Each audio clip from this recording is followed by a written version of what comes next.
Assalamualaikum warahmatullahi wabarakatuh. Saya perwakilan dari kelompok 1 ingin membahas kasus yang terjadi di Baju Menasa, Kota Makassar. Telah ditemukan seorang bayi berjenis kelamin laki-laki di Jalan Baju Menasa, Kota Makassar pada hari Rabu pagi 15 September 2021. Bayi ini ditemukan dalam keadaan hidup di depan sebuah lapak jasa jahit sepatu. Salah seorang saksi mata menemukan bercak darah di depan lapak jasa sepatunya, dan tak lama berselang suara tangisan bayi itu pun terdengar dari dalam selokan. Berangkat dari kasus ini, kami dari kelompok 1 akan memberikan beberapa pandangan yang akan dijelaskan oleh rekan saya. Bismillahirrahmanirrahim. Di sini saya akan memaparkan sedikit pandangan Islam terkait pergaulan bebas. Ada satu fenomena yang melanda khalayak muda saat ini, yakni fenomena pacaran. Penyaluran nafsu yang salah yang mengatasnamakan cinta. Padahal cinta adalah rasa yang sempurna, cinta adalah rasa yang luar biasa. Yaitu cinta tak pernah salah, hanya saja cukup memendam semua dalam diam ketika diri baru mampu terikat dalam sebuah ikatan suci. Seperti dalam ayat mengatakan, walau taqrabu zina innahu kana fahisatan wa sa'a sabila, dan janganlah kau mendekati zina, itu sungguh perbuatan keji dan satu jalan yang lurus. Di sini kita ditegaskan bahwa mendekati zina saja kita tidak boleh, apalagi melakukannya. Bisa kita lihat dampak yang diperbuat dari zina. Nah, aborsi terjadi di mana-mana, pembuangan bayi karena mental seorang perempuan yang belum sanggup untuk menerima keadaannya akibat dari pergaulan bebasnya. Berdasarkan kasus yang telah dibacakan tadi, kita bisa menyimpulkan bahwa pentingnya mempelajari seks edukasi. Jadi pertama-tama itu kita harus tahu dulu bagian-bagian apa saja yang fatal untuk disentuh, misalnya payudara, vagina atau penis. Selanjutnya kita juga harus tahu misalnya di usia berapa sih anak itu sudah pubertas. Rata-rata itu di usia 9 atau 10 tahun anak laki-laki dan perempuan itu sudah mulai tumbuh dewasa dan matang secara reproduksi.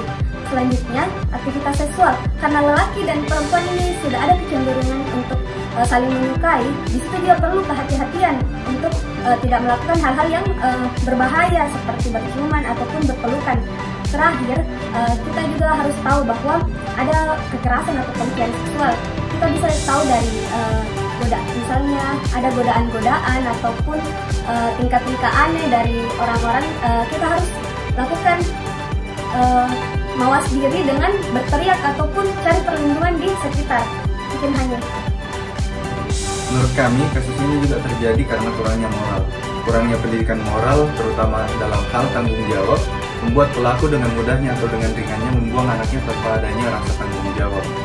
Adapun hal-hal yang dapat kita lakukan atau solusi agar hal yang sama tidak terjadi di masa yang akan datang, seperti misalnya untuk menumbuhkan rasa tanggung jawab sejak dini, memberikan pendidikan moral sejak dini, serta untuk Dispora yang baru-baru saja kami ikuti pelatihannya tentang pembangunan moral, semakin gencar dalam melakukan pelatihan-pelatihan yang sama agar memberikan kesempatan kepada orang-orang yang tidak mempunyai kesempatan untuk mempelajari atau mendapatkan pendidikan moral, terutama dalam hal tanggung jawab sejak dini, serta agar peserta juga dapat menyebarluaskan materi ini secara mandiri kepada orang-orang terdekat atau bahkan kepada masyarakat. Seperti itu.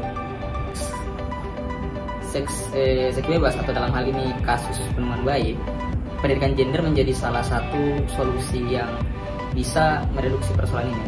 Dalam hal ini gender, kita mengenal gender dalam istilah karakteristik atau perilaku sosial yang melekat pada individu.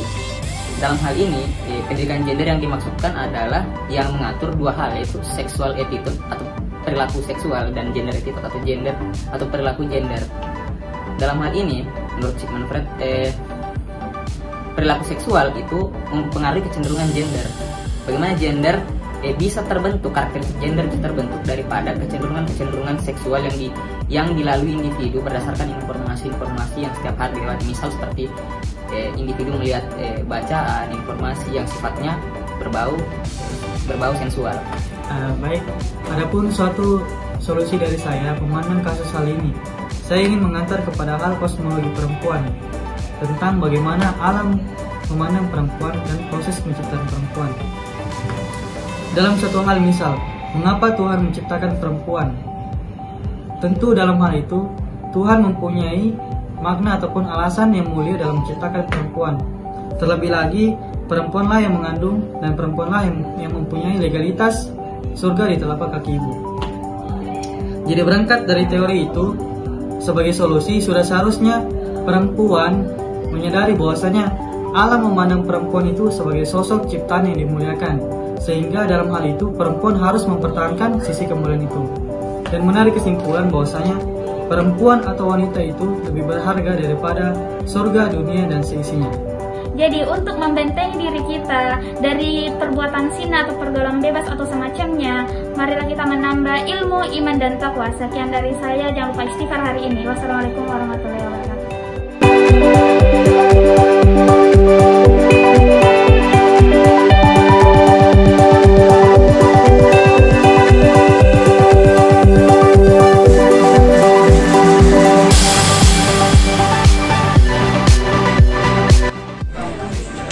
Bismillahirrahmanirrahim. Assalamualaikum warahmatullahi wabarakatuh.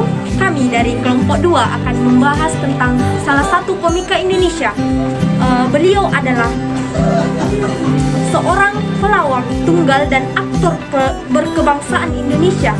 Ia merupakan salah satu kontestan ajang pencarian bakat stand up komedi Indonesia season 4 yang diselenggarakan oleh Stand Up Comedy Academy 2, di mana tagline dari kata-kata beliau ialah "Maaf, saya tertangkap".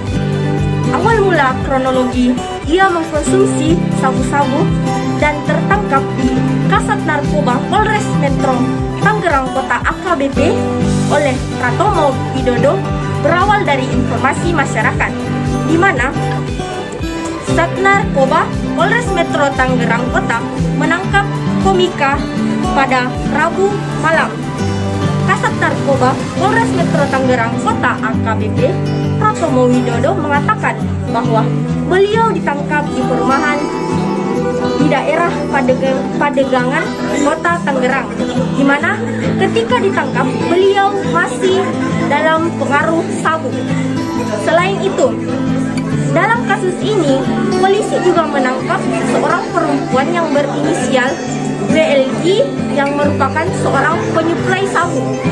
Dari hasil tes urin, keduanya dinyatakan positif amfetamin dan metapetamin, di mana beliau telah menyampaikan permohonan maaf usai dirinya ditetapkan sebagai tersangka kasus penyalahgunaan narkoba.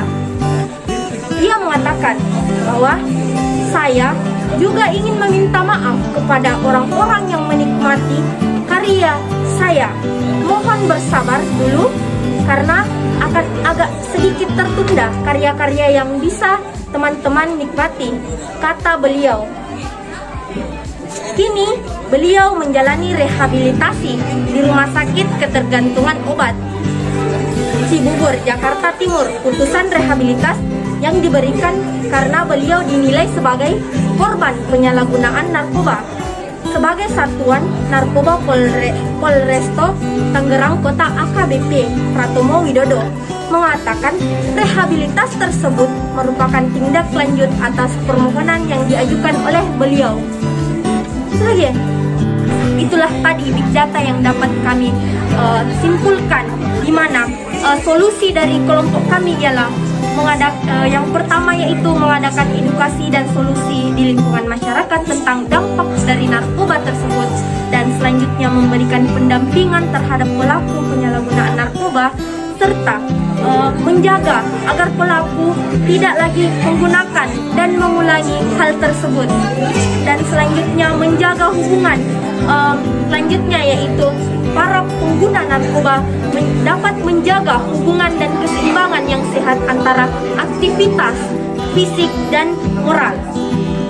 Selanjutnya yaitu mengadakan kegiatan positif seperti berolahraga dan lain-lain, serta menjaga circle pertemanan serta tidak mudah terjerumus pada kasus negatif seperti narkoba tersebut. Dan terakhir yaitu mendekatkan diri kepada Yang Maha Kuasa di mana kita sebagai makhluk sosial harus saling mengingatkan, karena dampak narkoba ini sangat berpengaruh terhadap generasi-generasi milenial sekarang.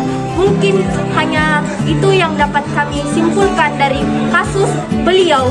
Kurang dan lebihnya mohon dimaafkan. Assalamualaikum warahmatullahi wabarakatuh. Sebagai milenial yang ideal, katakan tidak pada narkoba. Just say no to drugs.